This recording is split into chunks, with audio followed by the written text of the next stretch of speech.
country, but we saw scant media coverage of this violence. Let's be clear here. These states are responsible for policing their streets. The governors, the mayors are responsible for ensuring that our streets are safe, that the American people are protected. And what we have seen is in far too many Democrat-run states and Democrat-run cities, we have seen violence and chaos and nothing like the law and order that we saw here in D.C. when President Trump stepped in and surged the National Guard. In Chicago, for instance, we saw over 100 people were shot and 14 tragically killed, including a 3-year-old was among the victims. And one local news outlet tragically reported that multiple teenagers were killed in Chicago this weekend as well. In Minneapolis, 11 people were shot and 1 person killed. One individual was a father of 2 who worked as a barber, and our hearts break for this family. Also in Democrat-run New York City, we saw that the New York Post reported that there was 1 shooting per hour this Saturday, absolutely inexcusable, with 24 people shot on Saturday alone. And then in Democrat-run Seattle, we've seen the autonomous zone, otherwise known as CHOP, C-H-O-P. 1 person was shot and killed in this autonomous zone run by radical anarchists. And also, we saw another shooting there yesterday as well. And Democrat mayor of the city called CHOP, quote, the summer of love, but it has been nothing of the sort, clearly, with 2 individuals shot, 1 person shot and killed. It is the responsibility of governors to protect their states, to police their streets. The police power rests at the state level. And we expect mayors to step up and to do their job, and governors to step up and do their job in the mold of President Trump, who secured D.C. after a night of lawlessness 2 weeks ago. Finally, the defund police movement is misguided. It will only hurt the vulnerable citizens of American cities the most. It's sad and it is shameful. And with that, I'll take questions. Yes. Kayleigh, thank you. Has the president actually directed officials to slow down the rate of coronavirus testing? No, he has not directed that. And in fact, I would note that first, we continue to test about 500,000 per day, about 500,000 people per day. $1.8 billion is invested in NIH to find new testing capabilities. Any suggestion that testing has been curtailed is not rooted in fact. And yeah, I would just note the extraordinary efforts of this administration, more than at this point, 26.7 million tests, and we should be north of that. When he said Saturday that he told his people to slow it down, what did he mean by that? The president was trying to expose what the media oftentimes does, is they ignore the fact that the United States has more cases because we have more testing. We are leading the world in testing, and he was pointing that out, that it's a fact that the media readily ignores. What he's saying that he told he told his people to slow down testing is not true?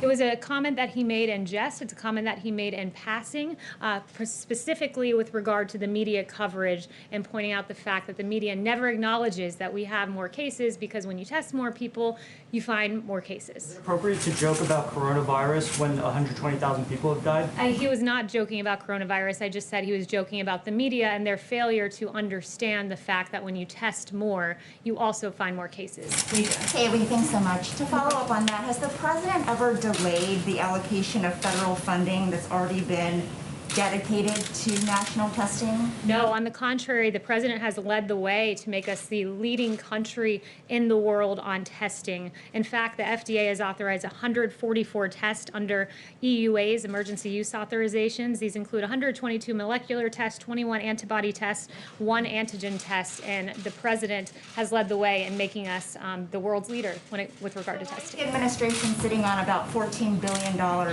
of funds that have been approved but not yet allocated. Well, I just mentioned the $1.8 billion at NIH that's there, and we're exploring new testing. We're leading the world in testing, and we will continue to do so. Kayleigh, I have a question of my own. Last July, President Trump declared himself the least racist person there is anywhere in the world. Why does he use racist phrases like the Kung flu? The president doesn't. What the president does do is point to the fact that the origin of the virus is China. It's a fair thing to point out as China tries to ridiculously rewrite history, ridiculously blame the coronavirus on American soldiers. This is what China's trying to do. And what President Trump is saying, no, China, I will label this virus for its place of origin. That's what he's saying by using the racist phrase Kung flu? He is linking it to its place of origin. What does he have to say to Asian Americans who are deeply offended and worried that his use will lead to further attacks of discrimination? So the president has said very clearly it's important that we totally protect our Asian community in the U.S. and all around the world. They're amazing people, and the spreading of the virus is not their fault in any way, shape, or form. They're working closely with us to get rid of it. We will prevail together. It's very important. So it's not a discussion about Asian Americans, who the president values and prizes as citizens of this great country. It is an indictment of China for letting this virus get here. And I would also point out that the media blames President Trump for using the terms China virus and Wuhan virus when they themselves have used these very terms. The New York Times called it the Chinese coronavirus, Reuters the Chinese virus, CNN the Chinese coronavirus on January 20th, Washington Post January 21st, Chinese coronavirus, and I have more than a dozen other examples. Category, Kayleigh. Kung flu is extremely offensive to many people in the Asian American community. To be clear, are you saying the White House does not believe it is racist? To be clear, I think the media is trying to play games with the terminology of this virus, where the focus should be on the fact that China let this out of their country. The same phrase that the media roundly now condemns has been used by the media. I can go more examples. Wuhan virus, CNN said on January 22nd, and we can go on and on and on. So while the media wants to focus on nomenclature, the president's going to focus on action. Yes. Kayleigh, the president and the attorney general over the weekend offered different explanations behind the firing of Jeffrey Berman, the U.S. attorney for the Southern District of New York. Can you clarify now why Berman was dismissed and if it was at the president's request? Well, I think that they were very much in sync this weekend, the Attorney General and the President, and here's what happened. The President held Mr. Clayton in very high regard, wanted to nominate him to this position in SDNY to keep him in the government as he returns to New York.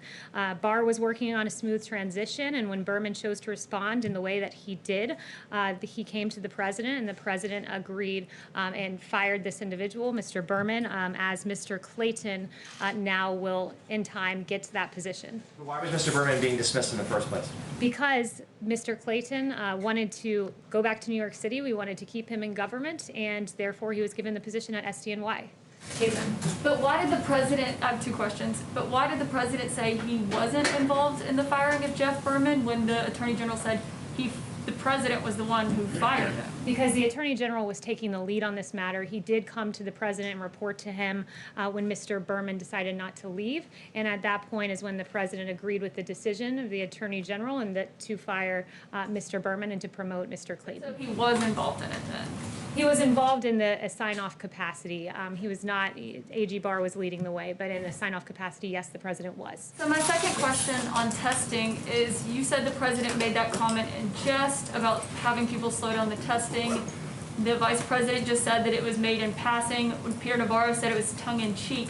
But when the President himself was just asked by a reporter like an hour ago, he did not say that he was just joking when he said that he told officials to slow down the testing. The President instead used that opportunity to extol the fact that we've done more than 25 million tests, that we're finding more people because we're doing more testing. And I would note that what the Vice President said and Peter Navarro, whether it's in jest, in passing, or tongue-in-cheek, those are all synonymous. Well, why is that yes, funny? Justin. And I just want to note, to follow up on what you don't even have to answer this, the media has never called it the Kung flu. Calling it the Chinese coronavirus and calling it the Kung flu are very different things. The media and your network specifically, called it the Kung flu. the media and your network specifically have repeatedly used the term China virus and Wuhan virus, and then gone on to deride the president as somehow using a term that they themselves have never used. So we can go through CNN's history. Kayleigh. I'd be more than happy to go through CNN's history. On February 9th, you guys talked about the Wuhan coronavirus. On January 23rd, you guys talked about the Wuhan coronavirus. On January 22nd, the Wuhan virus. I can write it all out for you and detail it for you in an email. Kayleigh, Yes, you've got to Justin. admit that. It is not the same thing as calling it the Kung Justin? flu. I first want to just follow on what you were just talking about with Berman. So obviously the president made the decision to nominate Clayton for the job, and that led to the sort of kerfuffle that we saw over the weekend. but there's this decision to remove Berman from the post before Clayton was nominated, or before Clayton was either nominated or, more importantly, confirmed. And so I think the question is, why did you take the acting U.S. attorney out of his job before there was a Senate confirmed replacement? Because there's an intent to put Clayton there, and so there will be an interim individual, an acting attorney, as we work to get Mr. Clayton in that position. Yeah, but I guess the question is, why didn't he continue in his position until Clayton was confirmed? Because we are hopeful that Clayton will be confirmed. We're not leaving him there. We're putting an interim person in place. No investigation will be affected by this, as was made clear by Attorney General Barr. All right, then, Yes, sorry, Steve. I wanted to ask about, the president over the weekend said that he didn't impose sanctions on China over the Uyghur internment camps because he was worried about his ability to negotiate the trade deal. But since the trade deal was signed in January, China, as you mentioned earlier, not only has acted in ways that you frustrated with on coronavirus, but the president has announced their behavior in Hong Kong, and they've failed to live up to many of the tenets of the trade deal itself. At the same time, the president signed an executive order on international religious liberty. So I'm wondering when, if ever, is the president actually going to sanction Chinese officials under either the original legislation or the legislation he signed last week? So I'll get an update for you on that, but what I will say so far is, and you noted this in your question, that he signed legislation to hold China accountable for the treatment, for their treatment of the Uyghurs and other minorities in China. But he also previously has imposed visa restrictions on Chinese officials for roles in China's treatment of Uyghurs and other minorities. He's blacklisted companies that were complicit in China's treatment. He has taken strong action, but I will get back to you on that. Yes, Steve. Is the president happy with the size of the crowd in Tulsa? The president was very pleased with the rally. I was with him, and I just have to say, these media reports that he was somehow furious on the plane, there is no grounding in fact to that. I was with him on Marine One on the way there, on Marine One after. He was very, very pleased with how the rally went, and the media reporting on this prompted me to go around and ask some of my colleagues if they saw something different. And I spoke with Dan Scavino, who was in the Beast with the president right after the rally, and said he was very energized, having been around the American people. So he's quite pleased with how the rally went. And even a political pundit wrote to him that it was one of the all-time great speeches they'd ever heard. We saw him expose his own humanity when he described the wonderful West Point story. The speech made his message so clear and compelling that no one could possibly have missed it, and it was so great to be out of the swamp and in the country. And those comments are how the president feels too. And are you going to make any changes to these events, like have more outdoor events where people aren't clumped together, or what's been contemplated? So on the note of future rallies, I'd refer you to the campaign. Yes. Thanks so much, Kayleigh. I wanted to ask on the coronavirus, who is the most senior person at this time who is focused full-time on coronavirus with no other duties, simply coronavirus? Who would that person be, and what type of authority does this person have to spend U.S. resources? So in the Trump administration, we're quite good at doing two things at once. We're expected to do many things at one time. The vice president is continuing to lead the task force. They meet regularly. Dr. Fauci is there. Dr. Birx is there. Dr. Redfield is there. They're regularly talking to governors. They had a governor's call today. The president is regularly briefed about the state of coronavirus and is regularly involved in decision making as we move forward. Is there a specific person who is focused on this full-time with no other duties? A lot of people are focused on this full-time. The most senior person, who would that be? Dr. Redfield, Dr. Birx, Dr. Fauci, all of our experts are involved. The vice president leads the task force each and every day, but we do many things at once in this administration, and we've done quite a good job with coronavirus, and it's we're pleased to see that it's a tragedy anytime a life is lost to coronavirus, but we are pleased to see that yesterday, for the first time, there were under 300 fatalities. So we are trending in the right direction. We're aware when there arises here and there, and those embers, we are equipped to go in, to handle, to put out, and to save as many lives as possible. And thanks to President Trump, could have lost 3 million lives, but we lost far fewer because President Trump took action early. Yes. Kayleigh, two on Venezuela, but first I just wanted to follow up very quickly on Wisha's question and Caitlin's follow-up. Does the president regret using the term Kung Flu, regardless of the fact that media organizations, including my own, had early on described the virus as the Wuhan virus? That is a different thing than saying Kung flu. Does the president regret using that term? The president never regrets putting the onus back on China, pointing out that China is responsible for this, and in the process standing up for U.S. troops who are being blamed by China in a campaign of misinformation. And on Venezuela, who does the president consider to be the legitimate leader of Venezuela? And is he still interested in any form in meeting with President Nicolás Maduro? Yeah, I'm very glad you asked this question. The president tweeted today that unlike the radical left, I will always stand against socialism and with the people of Venezuela. My administration has always stood on the side of freedom and liberty and against the oppressive Maduro regime. Nothing has changed. He continues to recognize Juan Guaido as the leader of Venezuela. Does he reject the characterization in John Bolton's book that he once said it would be cool to invade Venezuela? John Bolton has completely discredited himself. Multiple senior administration officials are on the record exposing his lies, and even the media seems to have taken note of John Bolton and how ridiculous some of the things he said. The reviews that his book has gotten have been rightly right on in the media. The media has said that this book is exceedingly tedious and slightly unhinged, bloated with self-importance. That was the New York Times. The New Yorker said he takes an inflated view of himself and a willingness to blame others for just about everything. The Federalist talked about the numerous serious factual flaws which have been underlined as being false by Pompeo, Lighthizer, and others who have all come out and said that this book is full of mistruths about themselves and about others in this administration, and certainly about the president. Does he claim that that was untrue then? Yes. Kayleigh, Yes. thank you very much. I wanted to go back to the SDNY and Berman. Was Jeffrey Berman fired because of investigations that he had overseen into President Trump's associates, including Rudy Giuliani and Michael Cohen? Was he fired because he had overseen those investigations? No, he was not. And as I noted earlier, and AG Barr noted, this will not disrupt the cases being handled by the district, which will proceed as normal. But is the president of the White House not at least concerned about the appearance of impropriety in the firing, given that those cases were being handled in his office? The administration has very clearly outlined the reason that he is leaving, and it is because Mr. Clayton will be moved into that role. Morgan. Thanks, Kayleigh. Is the White House concerned about the fact that coronavirus cases are now rising on a national basis after having plateaued, and does that require any new federal action? I think it's a very important question you're asking, and what I would note is the fatality numbers. We're pleased to see that number coming down. I would also point out that Dr. Birx said to me that a higher number of these cases are less severe cases per positive than at the beginning of this pandemic, because what's happening is because of our extraordinary work with testing, we're able to identify cases in the community before they develop symptoms and are in a hospital. So instead of identifying cases in hospitals, we're identifying them in the community, which is a really good and positive development, and we are equipped to handle when we see these embers that have occurred. Yamish. All right, thanks, Kayleigh. I have two quick questions. The first is on the president has attacked the move to remove Confederate statues across the country. He said that it was an assault on, quote, our heritage.